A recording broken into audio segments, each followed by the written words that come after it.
All right, in our financial fix, many grandparents with extra cash in the bank are gifting it to their children and grandchildren. I'm not talking about kids who haven't gotten out of the house. That's not what I mean. Okay, gifting doesn't just benefit the recipient. It can also help out the person doing the giving. So here to tell us how it works, financial advisor Karen Lee.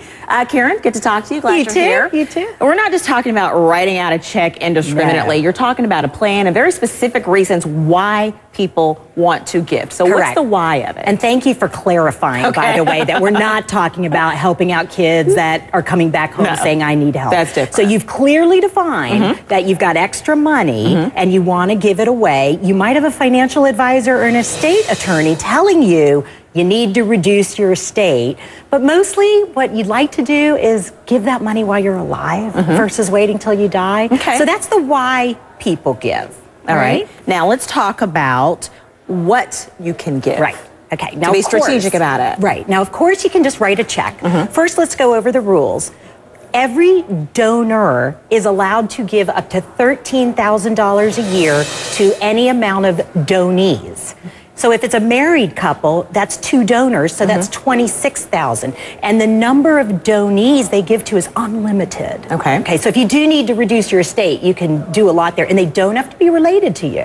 But really? They don't. But generally, you're going to see grandparents gifting to grandkids. Absolutely. And my favorite thing for them to do is look at their portfolio, and if they have stocks that they bought 20, 30, 40 years ago, and they're highly appreciated, they don't want to sell them because there's all those capital gains.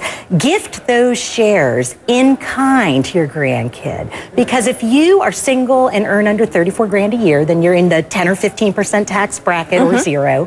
You pay no capital gains. So you gift that whole amount. Sense. Right. That makes a lot of sense. So that's my favorite thing for them to do. Okay. And you also the next stocks. So how do you go about doing this? So basically, what's the best way now? I've determined what I'm going to give and how much and to who. Where should I have them put it? So the one thing that's pretty common is what's called a UTMA. That's Uniform Transfer to Minor Act. Yes. Replace the UGMA, uniform gift. That is an irrevocable gift to a minor.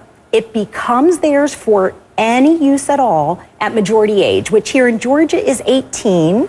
In some states, it's 18 or when you graduate high school, whichever's later. There's like 2 states that it's 19 still. So that's popular. Child can use it for anything.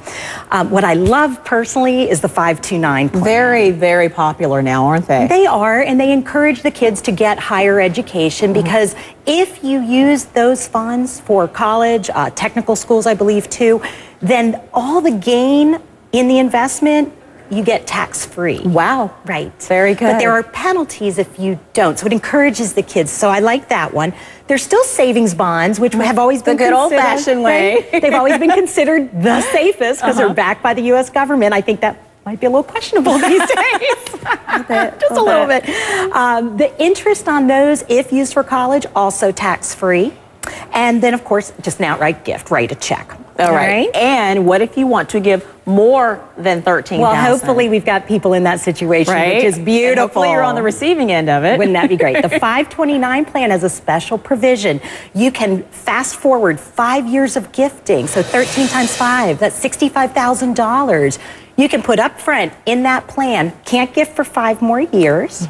Another thing, though, that I don't think people realize is grandparents are allowed to pay tuition or medical costs unlimited amount outright as long as you write that check to the institution directly to it or the hospital or medical facility. So if you want to just pay for the college, don't worry about that 13,000 number, and you can just write checks directly. I love this idea. Yeah. It's fantastic. It's a way to help your family. It is. Which, as long as you've worked on this earth, you want to be able to give back to your family. And you want to do it while you're alive and see the benefit of the gift. I love it. I love it. All right, let's get your information out here because I really love the title of your book. It's Just Money, so why does it cause so many problems? That is the name of Karen Lee's book, and you can also reach Karen at KarenLeeAndAssociates.com. It's a pleasure and very informative. Thanks, Richelle. Thank you. Well, one simple food.